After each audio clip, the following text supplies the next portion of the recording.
ನಾನು M B Umesh Shetty ಎಲ್ಲ ರಾಷ್ಟ್ರದ ಜನತೆಗೆ ವಂದಿಸುತ್ತಾ ಇವತ್ತು ನಾವೆಲ್ಲ ಒಂದು ರಾಷ್ಟ್ರೀಯ ಯುವ ದಿನೋತ್ಸವವಾಗಿ ಆಚರಿಸ್ತಾ ಇದ್ದೀವಿ.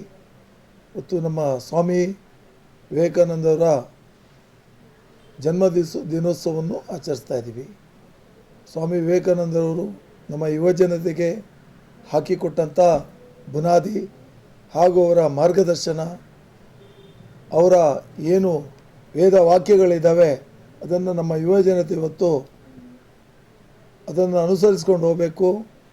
ಇವತ್ತು ಮುಖ್ಯವಾಗಿ ನಮ್ಮ ಇವತ್ತು ಯುವಶಕ್ತಿಯ ಭಾರತ ದೇಶ ಯುವಶಕ್ತಿಯ ರಾಷ್ಟ್ರವಾಗಿ ಏನು ಹೊಮ್ತಾ ಇದೆ, ಇದೆಲ್ಲ ಮುಖ್ಯ ಬುನಾದಿ ಸ್ವಾಮಿ ವಿವೇಕಾನಂದರು ಹಾಕಿಕೊಟ್ಟಂತಹ ನಮ್ಮ ಅವರ ಒಂದು ನಡೆದು ಬಂದ ಹಾದಿ ಹಾಗೂ ನಾವು ಅವರನ್ನು ಅನುಸರಿಸಿಕೊಂಡು ಬರ್ತಾ ಇರುವಂಥದ್ದು ಸಂದೇಶಗಳು. ವಿವೇಕಾನಂದ ಅವರು ನಮಗೆ ಹೇಳಿ ಎದ್ದೇಳಿ ನಿಮ್ಮ ಗುರಿ ತಲುಪುವವರೆಗೂ ನಿಲ್ಲಬೇಡಿ ಅನ್ನೋ ಸಂದೇಶ. ರಾಷ್ಟ್ರ ನಿರ್ಮಾಣ, ಯುವಶಕ್ತಿ ಒಂದಾದಲ್ಲಿ ರಾಷ್ಟ್ರದಲ್ಲಿ ಇವತ್ತು ನಮ್ಮ ಭಾರತ ದೇಶ ಇವತ್ತು ಅಖಂಡ ಭಾರತವಾಗಿ ನಿರ್ಮಾಣವಾಗುತ್ತೆ. ಅದೇ ರೀತಿಯಲ್ಲಿ ಇಡೀ ಪ್ರಪಂಚದಲ್ಲಿ ಇವತ್ತು ಹೆಚ್ಚಿನ ಜನಸಂಖ್ಯೆ ಇರುವಂಥ ಯುವಶಕ್ತಿ ದೇಶ ಇದು.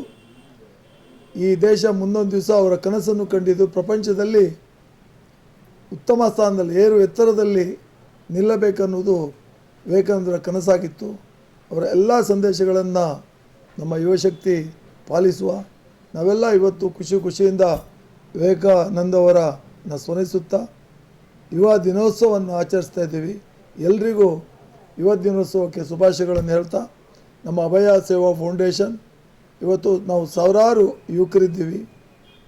ವಿವೇಕಾನಂದವರು ಹಾಕ್ಕೊಟ್ಟಂಥ ಮಾರ್ಗದಲ್ಲಿ ಅವರ ಸಂದೇಶಗಳು ಹಾಗೂ ಅವರ ಕನಸುಗಳೇನಿದೆ ಆ ಕನಸಿನ ದಿಕ್ಕಿನತ್ತ ನಾವೆಲ್ಲ ಈ ಫೌಂಡೇಶನ್ ಮುಖಾಂತರ ಮುಂದಿನ ದಿನಗಳಲ್ಲಿ ಕಾರ್ಯಕ್ರಮಗಳನ್ನು ನಮ್ಮ ಸಾಧ್ಯವಾದಷ್ಟು ಮಾಡಲು ನಾವೆಲ್ಲ ಇವತ್ತು ಒಪ್ಪಿ ನಾವೆಲ್ಲ ಇವತ್ತು ಒಂದು ಪ್ರಮಾಣವನ್ನು ದೀಕ್ಷೆಯನ್ನು ನಾವೆಲ್ಲ ತಗೊಂಡಿದ್ದೀವಿ.